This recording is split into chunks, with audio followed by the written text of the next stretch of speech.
Breaking news. Hyderabad Narsingi police station పరిధిలో దారుణం జరిగింది. మైనర్ పై ముగ్గురు దుర్మార్గులు అత్యాచారానికి పాల్పడ్డ దుర్మార్గమైన ఘటన చోటు చేసుకుంది. అమ్మాయితో గంజాయి తాగించి దారుణానికి ఒడిగట్టారు దుర్మార్గులు. కామందుల కావరానికి బలైన అమ్మాయి ఆసుపత్రిలో ప్రస్తుతం చికిత్స పొందుతోంది. ప్రస్తుతం బాలిక పరిస్థితి విషమంగా ఉన్నట్టుగా తెలుస్తోంది. నార్సింగి పోలీస్ స్టేషన్ పరిధిలోని పుప్పాలగూడలో 8వ తరగతి చదువుతున్న విద్యార్థినికి చార్మినార్కు చెందిన ఒక యువకుడితో పరిచయం ఉంది. ఈ నెల 16వ తారీఖున బాలికకు మాయ మాటలు చెప్పి ఆ యువకుడు ఆమెను చార్మినార్కు రప్పించాడు. అక్కడి నుంచి మరో ఇద్దరితో కలిసి చెంగుచెర్ల దగ్గరున్న డబుల్ బెడ్రూమ్ ఇళ్ల వద్దకు తీసుకువెళ్లాడు. అక్కడ ఆ ముగ్గురు కలిసి ఆ బాలికకు బలవంతంగా గంజాయి ఇచ్చి ఆ తర్వాత ఆ బాలికపై అఘాయిత్యానికి పాల్పడ్డారు. రాత్రంతా చిత్రహింసలకు గురి చేశారు ఆ బాలికను. స్కూలుకు వెళ్లిన బాలిక ఇంటికి రాకపోవడంతో ఆమె అమ్మమ్మ పోలీసులకు ఫిర్యాదు చేసింది.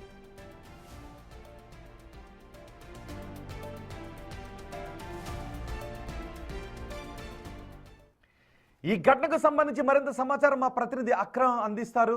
అక్రమ్, మొన్నే మనం చూసాం ఆంధ్రప్రదేశ్లో ఏ విధంగా ఒక మైనర్ బాలికను ఒకడు చంపేస్తే ఆ మర్నాడే అతను ఆత్మహత్య చేసుకుని చనిపోయిన పరిస్థితిని చూసాం. మదనపల్లి ఏ విధంగా రగిలిపోయిందో. ఆ ఘటన జరిగి 2 రోజులు కాకముందే బాలికకు మాయ మాటలు చెప్పి ముగ్గురు యువకులు తీసుకువెళ్ళి మళ్ళీ ఎక్కడ కూడా అఘాయిత్యానికి పాల్పడ్డారు. ఇప్పుడు వీళ్ళు ముగ్గురు ఎక్కడున్నారు? ఆ బాలిక ఆరోగ్య పరిస్థితి ఎలా ఉంది? ఎటువంటి కేసులు నమోదు చేశారు? ఎస్ రోహిత్, 2 తెలుగు రాష్ట్రాల్లో వరుస అత్యాచార కేసులు 2 రాష్ట్రాల్లో కలకలం సృష్టిస్తున్నాయని చెప్పుకోవచ్చు. మొన్న మదనపల్లిలో జరిగినటువంటి అత్యాచారం కేసు మరొక ముందే హైదరాబాద్లో మరొకటి సంభవించింది. ఎవరైతే మైనర్ బాలికను 16 ఏళ్ల 8వ తరగతి చదువుతున్న ఒక మైనర్ బాలికను ఇద్దరు మైనర్లు అదేవిధంగా ఒక మేజర్ అయినటువంటి నిందితుడు ఇమ్రాన్, ఈ ముగ్గురు కలిసి అత్యాచారం చేశారు. ఇమ్రాన్కి సంబంధించినటువంటి డబుల్ బెడ్రూమ్ ఫ్లాట్లోనైతే ఈ అత్యాచారం జరిగినట్లు కూడా తెలుస్తుంది. ప్రస్తుతం మనం ఇమ్రాన్కి సంబంధించినటువంటి డబుల్ బెడ్రూమ్ ఫ్లాట్లోనే ఉన్నాము. నిందితులు సరిగ్గా ఈ మెట్ల గుండానే, ఇప్పుడు థర్డ్ ఫ్లోర్లో ఉన్నటువంటి ఈ మెట్ల గుండానే అటు బాలికని మాయమాటలు చెప్పి తీసుకొచ్చారు. సో మొత్తంగా పోచారం పోలీస్ స్టేషన్ పరిధిలో ఉన్నటువంటి రాంపల్లి డబుల్ బెడ్రూమ్ ఫ్లాట్లలో మనం ఉన్నాము. సో మనం థర్డ్ ఫ్లోర్లో ఉన్నాము. ఒకసారి అత్యాచారం జరిగింది. ఇమ్రాన్ ఆ దారుణానికి ఒడగట్టినటువంటి మరో ఇద్దరు మైనర్ బాలులతో ఈ దారుణానికి ఒడగట్టినటువంటి స్పాట్లో మనం ఉన్నాము. సో ప్రస్తుతం చూసుకోవచ్చుగా ఇదే ఫ్లాట్ నెంబర్ 304. ఇదే రూమ్కి ఆ మైనర్ బాలికను మాయమాటలు చెప్పి ఇక్కడికి తీసుకొచ్చి దాదాపు ఒక రోజు మొత్తంగా కూడా అత్యాచారానికి పాల్పడ్డాడు. అయితే పుప్పాలగూడలోని అమ్మమ్మ ఇంట్లో ఉంటున్నటువంటి ఆ బాలిక అయితే ఈ నెల 7వ తారీఖున చార్మినార్ వెళ్ళినట్టు కూడా తెలుస్తుంది. చార్మినార్ వెళ్ళినప్పుడు అక్కడ ఈ ముగ్గురు నిందితుల్లో ఉన్నటువంటి ఒక మైనర్ బాలుడు అక్కడ చార్మినార్లో పరిచయం అయ్యాడు. ఆ పరిసర ప్రాంతాల్లో ఆ పరిచయం కాస్త స్నేహంగా మారింది. తర్వాత వాళ్ళు ఫోన్ కాంటాక్ట్స్ కూడా ఎక్స్చేంజ్ చేసుకున్న పరిస్థితి కనిపించింది. అయితే ఆ తర్వాత వాళ్ళు తరచు కూడా ఫోన్లు మాట్లాడుకునే వాళ్ళు అన్నట్టు కూడా తెలుస్తోంది. అయితే ఈ నెల 16వ తారీఖున మళ్ళొకసారి అటు చార్మినార్ పరిసర ప్రాంతాల్లో షాపింగ్ చేద్దామనే ఉద్దేశంతో మైనర్ బాలిక మరొకసారి వెళ్ళినప్పుడు ఆ బాలుని ఎవరైతే ఆ మైనర్ బాలుడు ఆ 7వ తారీఖు పరిచయం అయినటువంటి మైనర్ బాలుడు మరొకసారి కలిశారు. సో వాళ్ళు మాట్లాడుకున్నారు. అయిపోయిన తర్వాత ఈ మైనర్ బాలుడు అయితే వాళ్ళిద్దరు ఫ్రెండ్స్, ఇటు నిందితుడు ఇమ్రాన్ అదేవిధంగా మరో మైనర్కి ఈ ముగ్గురు ఫ్రెండ్స్ కూడా కలిసి అమ్మాయిని అత్యాచారం చేయాలనే ఒక దురుద్దేశంతో మైండ్ సెట్తో కూడా వాళ్ళు పక్కాగా ప్లాన్ కూడా చేసుకున్నారు. అయితే స్పాట్ ఎక్కడ చేయాలన్నది వాళ్ళకు తోచక ఇటు ఇమ్రాన్కి సంబంధించినటువంటి ప్రధాన నిందితుడుగా ఉన్నటువంటి మేజర్ ఇమ్రాన్కి సంబంధించినటువంటి ఆ డబుల్ బెడ్రూమ్ ఫ్లాట్లో చేస్తే ఎవరికి అనుమానం రాదు అన్న కోణంలో కూడా ఇక్కడికి వచ్చినట్టు కూడా తెలుస్తోంది. ఎందుకంటే పూర్తిగా మనకి తెలుసు ప్రభుత్వం జారీ చేసినటువంటి ఈ డబుల్ బెడ్రూమ్ ఫ్లాట్లు పూర్తిగా కూడా ఇటు సిటీ అవుట్స్కట్స్లో ఎక్కువగా కూడా ఉంటాయి. అదేవిధంగా ఇటు పోచారం పోలీస్ స్టేషన్ పరిధిలో ఉన్నటువంటి రాంపల్లి డబుల్ బెడ్రూమ్ ఫ్లాట్లు కూడా తీసుకొచ్చాడు. అయితే ఇమ్రాన్కి సంబంధించినటువంటి తల్లికి ఈ డబుల్ బెడ్రూమ్ అయితే ప్రభుత్వం అలాట్ చేసింది. అయితే కాకపోతే ఇక్కడ ఇమ్రాన్కి సంబంధించినటువంటి ఫ్యామిలీ మెంబర్స్ ఎవరు కూడా ఉండరు.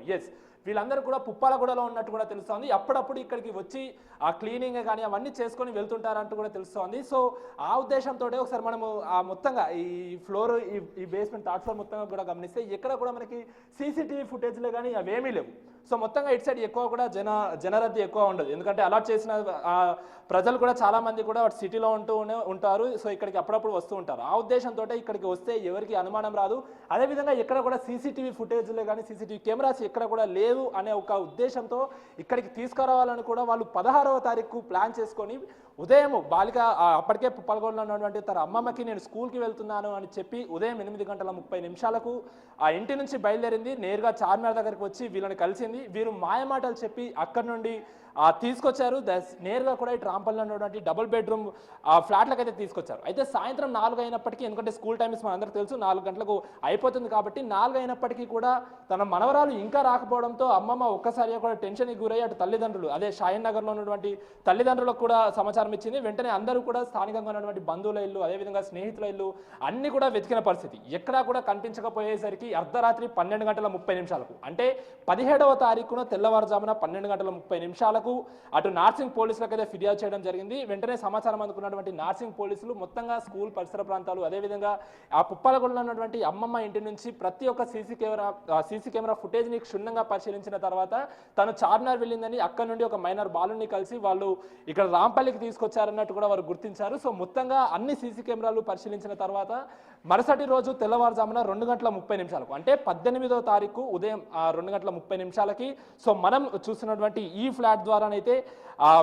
పోలీసులు కూడా ఎంటర్ అయ్యి వచ్చి చూసేసరికి కూడా బాలిక లోపల తను అపస్మారక స్థితిలో ఉంది. ఎందుకంటే రోహిత్, మనం ప్రధానంగా మాట్లాడుకోవాల్సింది మాయమాటలు చెప్పడమే కాదు, మాయమాటలు చెప్పి ఆ బాలికకు 16 ఏళ్ల మైనర్ బాలికకు మద్యం తాగిపించి మత్తు పదార్థాలు ఇచ్చి మొత్తంగా తను ఒక అపస్మారక స్థితిలోకి వెళ్ళిన తర్వాత ఈ దారుణానికి అయితే ఒడిగట్టారు. వారితో పాటు అటు మరో 2 మైనర్ బాలులు ఆ నిందితుల్లో ఉన్నారు వారు, అదేవిధంగా ఇమ్రాన్, ఈ ముగ్గురు కూడా మద్యం తీసుకున్నట్టు కూడా తెలుస్తుంది. పోలీసులు వచ్చేసరికి మరో మైనర్ బాలుడు పారిపోయినట్లు కూడా తెలుస్తుంది. సో ఇక్కడ వచ్చేసరికి ఇటు మైనర్ బాలిక, అదేవిధంగా ఇమ్రాన్, ఇక మరో మైనర్ బాలుని అయితే పోలీసులు రాత్రి 2:30 అయితే 18వ తారీఖు వాళ్ళు అదుపులోకి తీసుకున్నారు.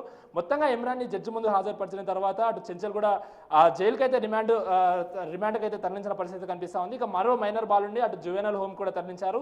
ఈ కేసులో ఉన్నటువంటి ఇంకొక మైనర్ బాలుడు, ఎందుకంటే ముగ్గురు ఈ దారుణాన్ని కొడిగట్టారు కాబట్టి మరో మైనర్ బాలుడు పరారులో ఉన్నట్టు కూడా తెలుస్తుంది. అతన్ని పట్టుకునే ప్రయత్నంలో నార్సింగ్ పోలీసులు అయితే ఉన్నట్టు తెలుస్తుంది. రోహిత్, ఇమ్రాన్ అంటే వీళ్ళకి ఇదేమైనా హ్యాబిచువల్లా వీళ్ళు ముగ్గురు కలిసి ఒక మైనర్ బాలికను మాయమాటలు చెప్పి తీసుకొచ్చారు అంటే ఇంత ధైర్యంగా తీసుకుని రాగలిగారంటే వీళ్ళు గతంలో కూడా ఇలాంటి దుర్మార్గాలకు పాల్పడి ఉండాలి.